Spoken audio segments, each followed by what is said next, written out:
Speaking of which, Tracy, something else that was on my list for topics this week, although I didn't give it in the summary to Eddie, was there's been a lot of research around work from home.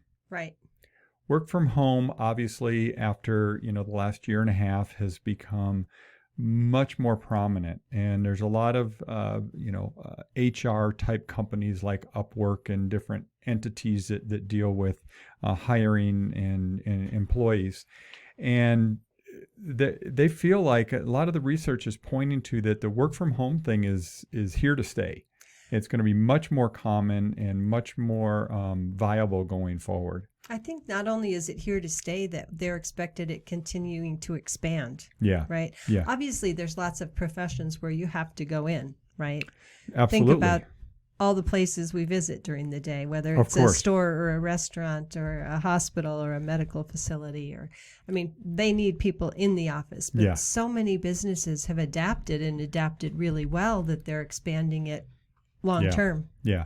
And I honestly, and this is just me speculating, but I think it bodes well for communities like Albuquerque. There was a term floating around last year, it's still out there, called Zoom towns.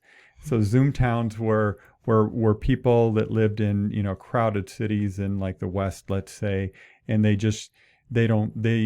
can work from wherever. They don't need to go into an office. And so some of these towns, like Boise, Idaho, is kind of like the prime example of where they're calling it a Zoom town, where people can go. It's a lot less affordable, much more affordable than, let's say, San Francisco in that example, to go to Boise. And I think we're seeing some of that here. I don't think it's huge, but I do think we see some people coming into Albuquerque. It's affordable to own a home here compared to other Western cities. And they can work from anywhere. They love the climate. They love the balloons, right? So I think we're going to see more of that, where people live here but don't necessarily work here, if that makes sense. I think that's true. We've seen several of those in our real estate business this past year. I have no data to back that up. I'm just speculating.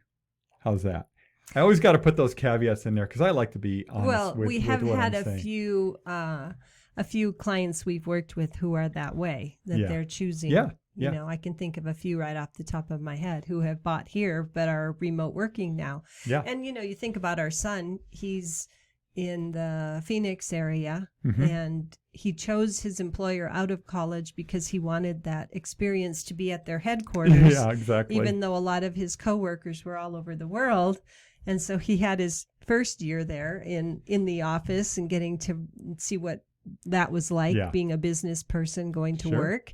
And now he's worked from home. And I think, we had this conversation with somebody this week, and they were saying that the workplaces of the future for those people, that companies that have huge facilities that are sitting empty mostly right now, that they're converting spaces to be more like the coffee shop, the meeting space, so that they will still have some in-person get-togethers just for the social interaction of it. But nobody's probably ever going to work in those offices again like they had. And this is a really big company we were talking with. They have a lot of hard space, right? A lot of office space. Very high dollar space and very high dollar cities high rent. too. High rent cities. So it's interesting. So we're going to see how that shakes out. I wouldn't want to be a huge holder of office commercial real estate right now, but I'm sure it depends on the market, I would guess. So, and you see the national news about New York City and how businesses are moving back in there. So who knows? We could be wrong. Yeah. It wouldn't be the first time. It would not. It would definitely not.